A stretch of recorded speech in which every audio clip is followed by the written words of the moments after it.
It's Beyond the Pod.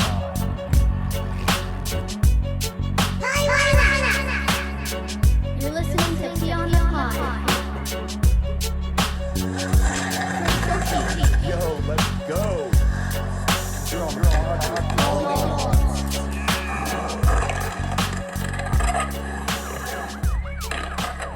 You're listening to Beyond the Pod. Hey guys, Paulie Walnuts here, and we are closely approaching round 2 of the 2020 NFL Draft. But before we tune into that coverage, I'm going to hit up my boy Rooks real quick, and we are going to go over the first 2 picks that the Jaguars had in the draft. Their first pick was number 9 overall, and their second pick was number 20 overall. We're going to discuss those players, then we're going to discuss who we think the Jaguars need to draft next, and the best possible players still on the board. So stay tuned. Here we go. Jaguars Draft 2020 edition, round 1 recap. Paulie on the pod. Let's get it.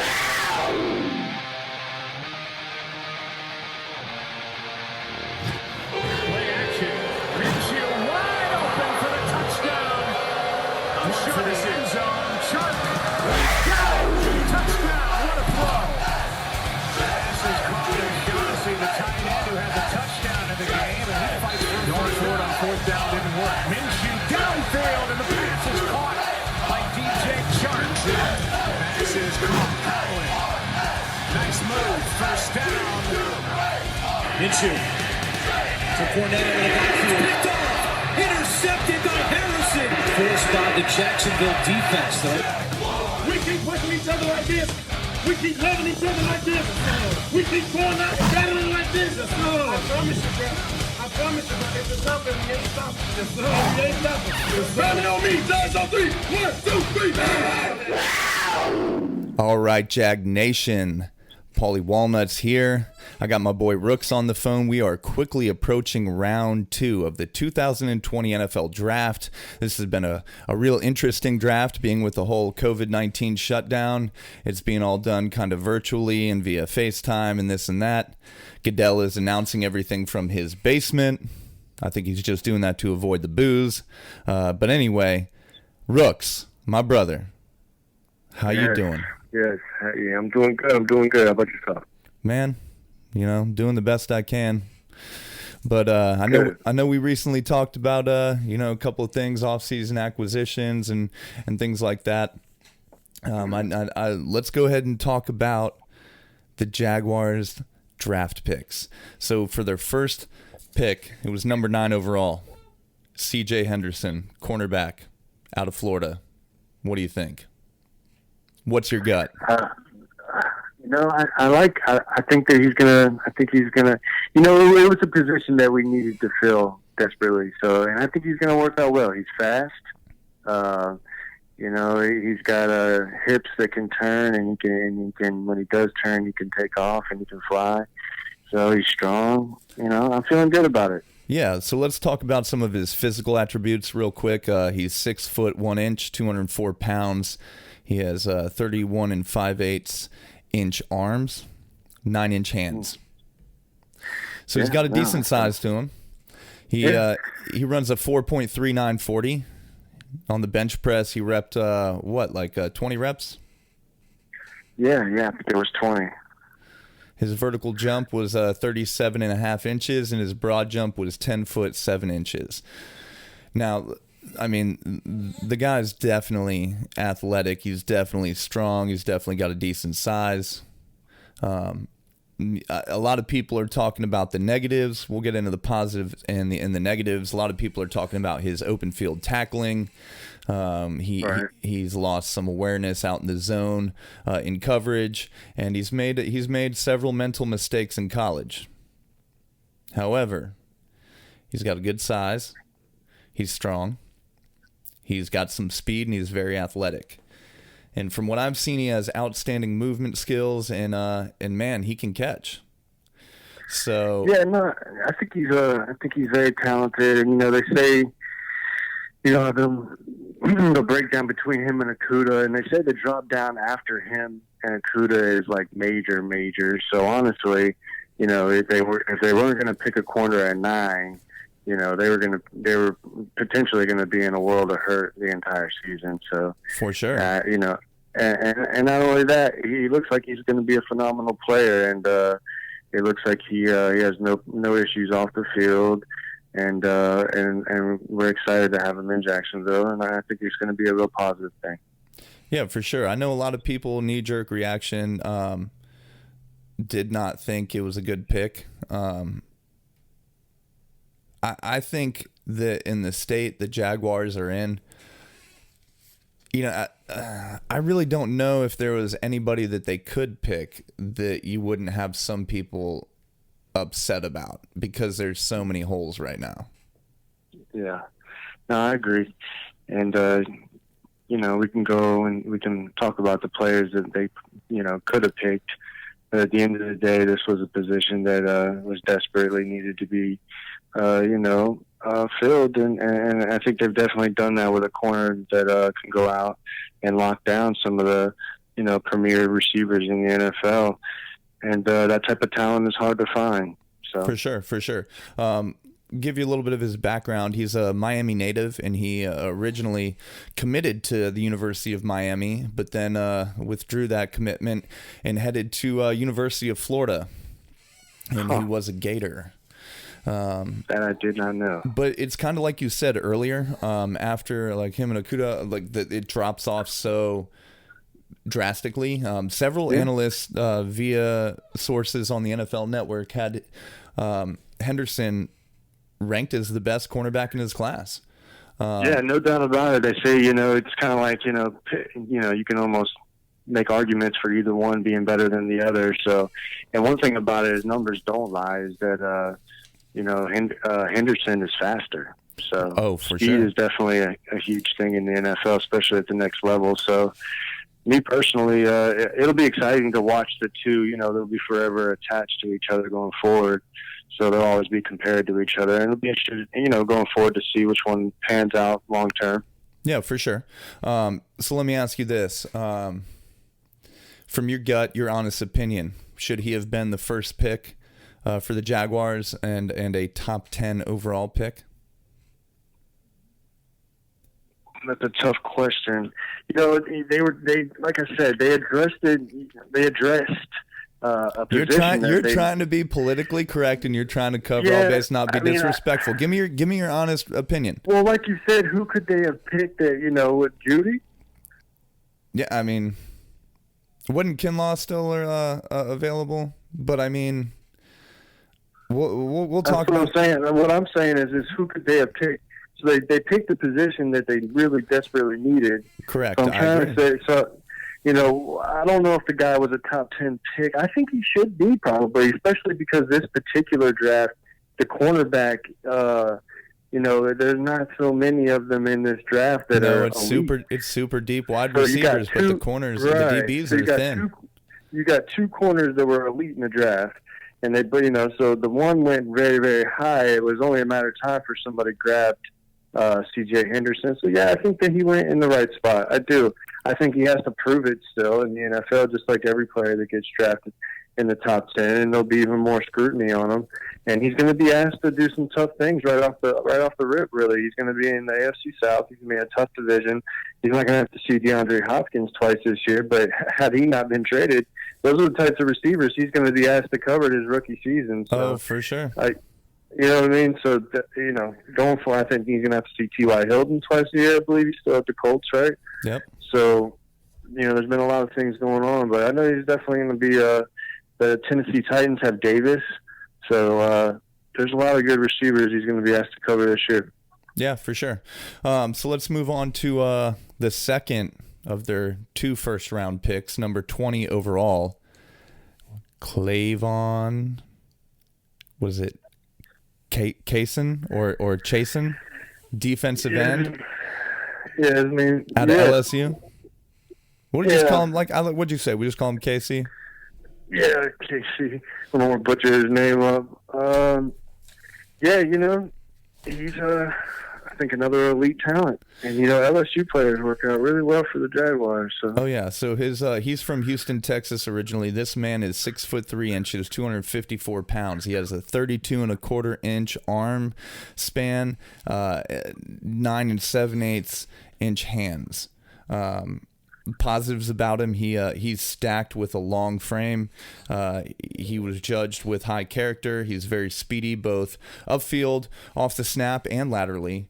And he's a pretty explosive speed rusher, and has proven to be pretty agile throughout college. The negatives that people in scouts have addressed has been durability. He missed 2018 with a torn ACL. He missed 2 games in 2019 with ankle issues. And it seems that power and a good stiff arm punch stall his rush. But I think this was a good pick. I think this was a pick anticipating that Yannick Ngakoue is just going to stand his ground and either sit out or demand or until he gets a trade or whatnot. I hope he I hope that can be resolved and he can play. But I feel like this was an anticipatory pick to fill that one. Yeah, for sure. Especially after, the comments, I guess, that were exchanged on social media recently between Ngakoue and the Shah Khan's son. So, yeah, and this guy seems to be a pretty special, guy, too. He says, did you see the quote where he said something about when you go for hire a guy, how many languages do you want them to speak? Just one, or would you rather them speak 3? I speak 3 languages. I can rush. I can play the run. I can rush the passer, and I can drop back in coverage. So he's very confident. I guess they gave him that number at LSU is like a special thing for it was number character. Yeah, number 18. What? Yeah, 18. Okay. I think. Yeah. You may know more about it than I do, but I guess it's like it's a big. Well, I just read about it. Yeah, it's like an award for them as like high esteemed character, person, kind of an award, if you will. Yeah. So they went and they got 2 players in the draft that have great character off the field. So it looks like they're trying to bring that into the locker room. For sure. No more scamsies. Exactly. So let me ask you this again: is this a good pick for the Jags in the top 20, their first rounder? Yeah, I think it was a good pick. I do think it was a good pick. I do. I think it was a good pick. I agree with you. I think it was a good pick as well. I think it was solid, and I think he'll be pretty. That was only the second edge rusher off the board, right? The draft, so. I know. I think he'll be pretty impactful early on. To be honest with you. Kind of ironic that the Jaguars got the second corner and then the second edge rusher off the board. They're trying to fix. They're trying to fix that Saxonville, son. That's what I'm saying. It's like Caldwell's trying to rebuild Saxonville, baby. But we talked about it. I feel like no matter what, Caldwell and Marone are out after this season. But I feel like that's their mission with this. But let's go ahead and move on to the round 2 pick. What do they have? I think number 49 overall tonight. 42. 42. There you go. Wide receivers. We've talked about this. I think if they don't pick a wide receiver, I'll be pretty disappointed and pretty critical. Yeah, I would too. I just saw a mock. They're still doing mock drafts like just for round 2. Like they redid a mock draft for round 2 already, and they got somebody mocked the Jags picking a running back because of everything going on with Fournette. The back out of Wisconsin. I can't want to say his name is Taylor or something, but I would be surprised if they drafted a running back, wouldn't you? I kind of would as well. I mean, especially we're going all in with Minshew, yeah. I mean, is there an outstanding offensive tackle or lineman that they could that would honestly be worthy of that pick at that time? Because they definitely need help up front. But the way that I feel like they can get more help up front is having depth at the receiver position. Really, we've got Chark who is progressing. I like the campaign that he started to put together and the progress that he showed in his second year. But I actually like for the Jaguars. I like this guy coming out of Colorado, Laviska Shenault. He is 6'1", 227 pounds. He's lined up everywhere in their offense. The slot out wide, it doesn't matter. He's big and he's strong and he's fast. Well, it'd be interesting to see if they pick him. We'll keep a lookout for your prediction. We'll see where he lands at. I don't know necessarily. The Jags have been been known to have some suspect picks. I don't know if they will pick him, but if I was making the pick, I do like him. Now we'll go ahead and talk about a couple of the other receivers that are still available. You still got Higgins from Clemson. He's 6'4", 216 pounds. You got Denzel Mims out of Baylor, 6'3", 207 pounds. You got Chase Claypool from Notre Dame. He's 6'4", 238. A little bit bigger, a little beefier. You got Brian Edwards out of South Carolina. He's 6'3", 212 pounds. Van Jefferson out of Florida, 6'2", 200 pounds. And then there's this guy, KJ Hamler from Penn State. He's 5'9", 178 pounds. Now, I don't like his size, right? I don't like his size. But he ran a 4.22 40 at the combine. And I believe that may tie Dante Stallworth and who was it? John Ross the third, I think, for the fastest combine 40-yard dash. But that's definitely faster than a CJ2K, old Chris Johnson. Yeah. That's definitely fast. Yeah. So where he lacks in size, man, that cat has got some speed. Yeah, so like we were talking about earlier, speed's definitely important in the next level. For sure.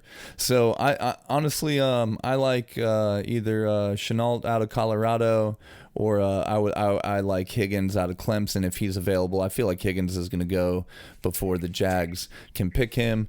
But honestly, any of those guys I wouldn't be super upset about. But in my opinion, I wouldn't be surprised if Higgins is probably like the first pick in the second round. No, I'm sure he'll be in the first probably 3 or 4. But honestly, any of the guys that I named, I mean, that's kind of like the next, step. I kind of listed them, how they're ranked via a couple of websites. I'm telling you, they had Higgins above Shenault, but I like him, man. He's big. He seems strong. I watched a bunch of highlights. I sent you a little highlight reel from him. It'll be fun this season watching all these new receivers come into the league because there was quite a few this year. Yeah, man. Definitely the year of the receiver. For sure. And then ironically only 2 corners. Yeah. It's gonna be and going into a league where it's pushing towards more points and more offense. Let me ask you this: did you see was it CD Lamb?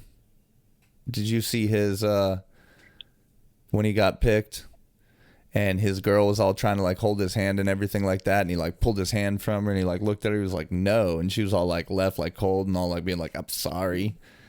No, I didn't see that. No, dude, yeah, it was kind of funny. And there was another one, I can't remember who it was. It was the Titans' first pick. Who was that? I didn't see the Titans pick, actually. I can't remember. It was the Titans' first pick, and they zoom in on him at his house. And immediately, he's got his girlfriends, the white girl wearing her, like, college, poly prep or whatever, sweatshirt or whatever. And homeboy's mom straight starts trying to, like, get her out of his lap. And she wasn't budging. And eventually, mom's straight, like, yoked her up out of her son's lap. Like, was like, get out of the picture, bitch. This is his moment. It's kind of funny. Yeah, that is funny. It's been pretty interesting with seeing all the reactions because everybody's at home and comfortable and probably a little bit, lubricated and inhibitions lost. So the reactions have not been what they would be if they were sitting in the green room all super nervous. You feel me? Yeah, no, that's 100% accurate. Well, hey, man, I appreciate you catching up with me. We're definitely going to link up tomorrow. Yeah, we'll definitely link up tomorrow, discuss the next couple of rounds, and then on the next day do the same as well. Man, I'm telling you, they got to draft a receiver. They got to. Right on, man. I appreciate you having me on. I look forward to talking about that soon. All right, brother. Go Jags. Holler at you later. Go Jags, baby. Yes, sir. Cannot find anyone. Try to secure that football as he runs it out.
All right, guys, Paulie Walnuts back here with you. Appreciate y'all tuning in. This was the Round 1 NFL Draft 2020 recap for the Jacksonville Jaguars. We will catch you guys tomorrow recapping the next few rounds. Paulie Walnuts signing off. Thanks for tuning in, liking, subscribing to the channel. Later.